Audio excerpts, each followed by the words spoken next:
ৰাহুল গান্ধীৰ ডুপ্লিকেটৰ সম্পৰ্কত এবাৰ পুনৰ মুখ খুলিছে মুখ্যমন্ত্ৰী ডক্টৰ হিমন্ত বিশ্ব শৰ্মাই। এবাৰ মুখ খুলি হিমন্ত বিশ্ব শৰ্মাই কৈছে যে ৰাহুল গান্ধী ডুপ্লিকেটৰ সম্পৰ্কত অচিৰে ৰাজহুৱা কৰি আছো, আপোনালোকে কেৱল দুদিন অপেক্ষা কৰক। এই সময় জনাইছো এটা গুৰুত্বপূৰ্ণ খবৰ। ৰাহুল গান্ধীৰ সম্পৰ্কত পুনৰ মুখ খুলিছে ডক্টৰ হিমন্ত বিশ্ব শৰ্মাই। ৰাহুল গান্ধীৰ ডুপ্লিকেটৰ সম্পৰ্কত মুখ খুলিছে মুখ্যমন্ত্ৰীয়ে। মুখ্যমন্ত্ৰীক মানসিক ৰোগী বুলি কোৱা দিয়াৰ মন্তব্যৰ প্ৰত্যুত্তৰ দিছে হিমন্ত বিশ্ব শৰ্মাই।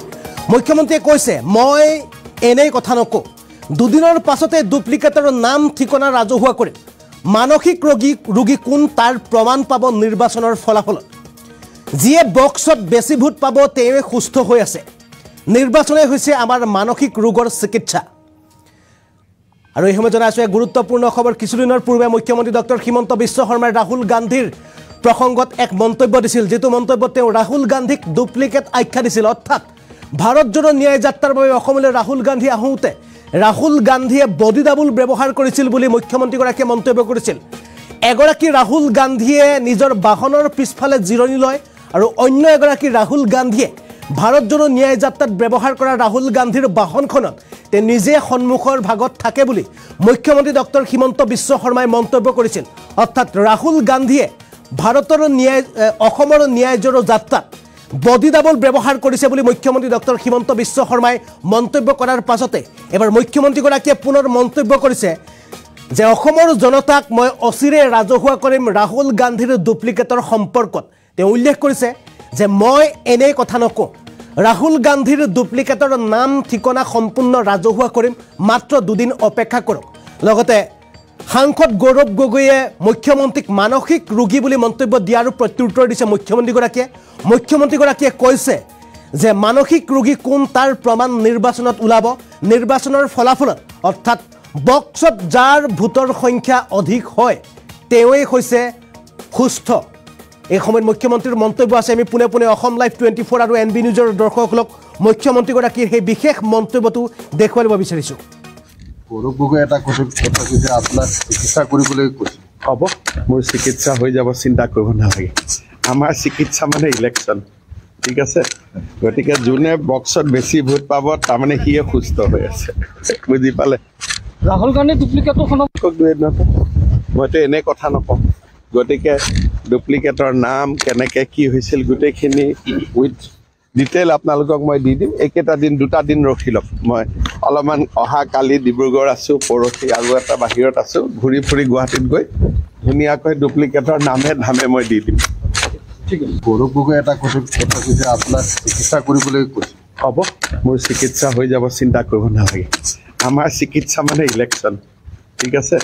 গতিকে যোনে বক্সত বেছি ভোট পাব তাৰমানে সিয়ে সুস্থ হৈ আছে, বুজি পালে। ৰাহুল গান্ধী ডুপ্লিকেটৰখনক মইতো এনে কথা নকওঁ। গতিকে ডুপ্লিকেটৰ নাম কেনেকৈ কি হৈছিল গোটেইখিনি উইথ ডিটেইল আপোনালোকক মই দি দিম। একেটা দিন দুটা দিন ৰখি লওক। মই অলপমান অহাকালি ডিব্ৰুগড় আছোঁ, পৰহি আৰু এটা বাহিৰত আছোঁ, ঘূৰি ফুৰি গুৱাহাটীত গৈ ধুনীয়াকৈ ডুপ্লিকেটৰ নাম। আৰু এই আছিল মুখ্যমন্ত্ৰী ডক্টৰ হিমন্ত বিশ্ব শৰ্মাই। মুখ্যমন্ত্ৰীগৰাকীয়ে আজি কিছু সময় পূৰ্বে বিশেষ মন্তব্য প্ৰদান কৰা পৰিলক্ষিত হৈছে। মুখ্যমন্ত্ৰীগৰাকীয়ে পুনৰ মন্তব্য কৰিছে যে ৰাহুল গান্ধীৰ যি বডি ডাবল আছিল, এই বডি ডাবলৰ সম্পৰ্কত অচিৰে ৰাজহুৱা কৰিম। ডিব্ৰুগড় ভ্ৰমণ কৰাৰ অন্তত যেতিয়া গুৱাহাটী মহানগৰলৈ পুনৰ মুখ্যমন্ত্ৰীগৰাকীয়ে আহিব, তেতিয়া মুখ্যমন্ত্ৰীগৰাকীয়ে ৰাজহুৱা কৰিব আচলতে ৰাহুল গান্ধীৰ বডি ডাবল কোনে কৰিছিল, বডি ডাবলৰ পিছফালে কোন ব্যক্তি জড়িত হৈ আছে বা তেখেতৰ নাম কি, এই সম্পৰ্কত ৰাজহুৱা কৰিম বুলি মুখ্যমন্ত্ৰী ডক্টৰ হিমন্ত বিশ্ব শৰ্মাই কিছু সময় পূৰ্বে মন্তব্য কৰিছে। আমি এই সময়ত জনাইছোঁ এটা গুৰুত্বপূৰ্ণ খবৰ, কিয়নো মুখ্যমন্ত্ৰী ডক্টৰ হিমন্ত বিশ্ব শৰ্মাই ভাৰত জোড়ো ন্যায় যাত্ৰাৰ বাবে অসমত উপস্থিত হোৱা ৰাহুল গান্ধীৰ সম্পৰ্কত কিছুদিনৰ পূৰ্বে বডি ডাবলৰ সম্পৰ্কত মন্তব্য কৰিছিল। মুখ্যমন্ত্ৰীগৰাকীয়ে মন্তব্য কৰিছিল যে ৰাহুল গান্ধীয়ে ভাৰত জোড়ো ন্যায় যাত্ৰাত অসমত বডি ডাবল ব্যৱহাৰ কৰিছিল। এগৰাকী ৰাহুল গান্ধীয়ে তেওঁ যিখন বাহন আছিল বাহনখনৰ পিছফালে জিৰণি লয় আৰু অন্য এগৰাকী ৰাহুল গান্ধীয়ে আচলতে যিগৰাকী ডুপ্লিকেট ৰাহুল গান্ধী সেইগৰাকীয়ে বাহনৰ সন্মুখৰ ভাগত থাকি সমগ্ৰ ভাৰত জোড়ো ন্যায় যাত্ৰাত ভাগ লৈছিল বুলি মুখ্যমন্ত্ৰীগৰাকীয়ে মন্তব্য কৰিছিল। আৰু মুখ্যমন্ত্ৰীগৰাকীৰ এই মন্তব্যৰ পিছতে আজি সাংবাদিকে পুনৰ অসমৰ মুখ্যমন্ত্ৰীগৰাকীক প্ৰশ্ন কৰিছিল যে ৰাহুল গান্ধীৰ বডি ডাবল অৰ্থাৎ ডুপ্লিকেটৰ সম্পৰ্কত। আৰু সাংবাদিকৰ প্ৰশ্নৰ উত্তৰত মুখ্যমন্ত্ৰীগৰাকীয়ে কয় যে অচিৰে ৰাহুল গান্ধীৰ বডি ডাবলৰ সম্পৰ্কত ৰাজহুৱা কৰা হ'ব। দুদিন মাত্ৰ অসমৰ জনতাই অপেক্ষা কৰক। দুদিনৰ পিছতে ৰাহুল গান্ধীৰ বডি ডাবুলৰ পিছফালে থকা ব্যক্তিগৰাকীৰ নাম ঠিকনা ৰাজহুৱা কৰিম বুলি মুখ্যমন্ত্ৰীগৰাকীয়ে মন্তব্য প্ৰদান কৰিছে। লগতে সাংসদ গৌৰৱ গগৈয়ে মুখ্যমন্ত্ৰীগৰাকীক মানসিক ৰোগী বুলি যি মন্তব্য কৰিছিল সেই মন্তব্যৰ প্ৰত্যুত্তৰ দিছে মুখ্যমন্ত্ৰীগৰাকীয়ে। মুখ্যমন্ত্ৰীগৰাকীয়ে কৈছে যে আচলতে নিৰ্বাচনেই হৈছে আমাৰ মানসিক ৰোগৰ চিকিৎসা আৰু বক্সত যাৰ ভোট বেছি হয়, ভোটৰ সংখ্যা যাৰ বেছি হয় তেওঁৱেই হৈছে সুস্থ আৰু নিৰ্বাচনৰ পিছতে গম পোৱা যাব আচলতে কোন মানসিক ৰোগী। আৰু মুখ্যমন্ত্ৰীগৰাকীৰ সেই বিশেষ মন্তব্যটো আমি পুনৰ এবাৰ অসম লাইভ 24 আৰু NB নিউজৰ দৰ্শকসকলক দেখুৱাই লৈছোঁ।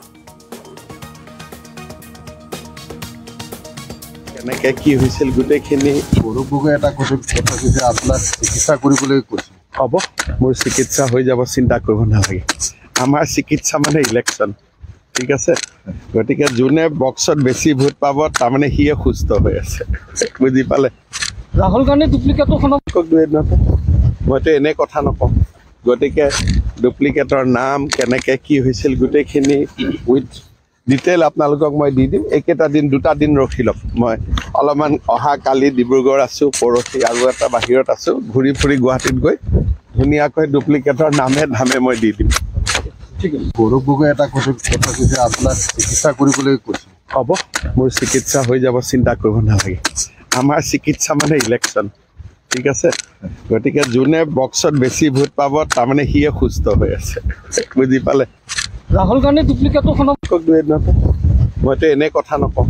গতিকে ডুপ্লিকেটৰ নাম কেনেকৈ কি হৈছিল গোটেইখিনি উইথ ডিটেইল আপোনালোকক মই দি দিম। এইকেইটা দিন দুটা দিন ৰখি লওক। মই অলপমান অহা কালি ডিব্ৰুগড় আছোঁ, পৰহি আৰু এটা বাহিৰত আছোঁ, ঘূৰি ফুৰি গুৱাহাটীত গৈ ধুনীয়াকৈ ডুপ্লিকেটৰ নামে ধামে মই দি দিম।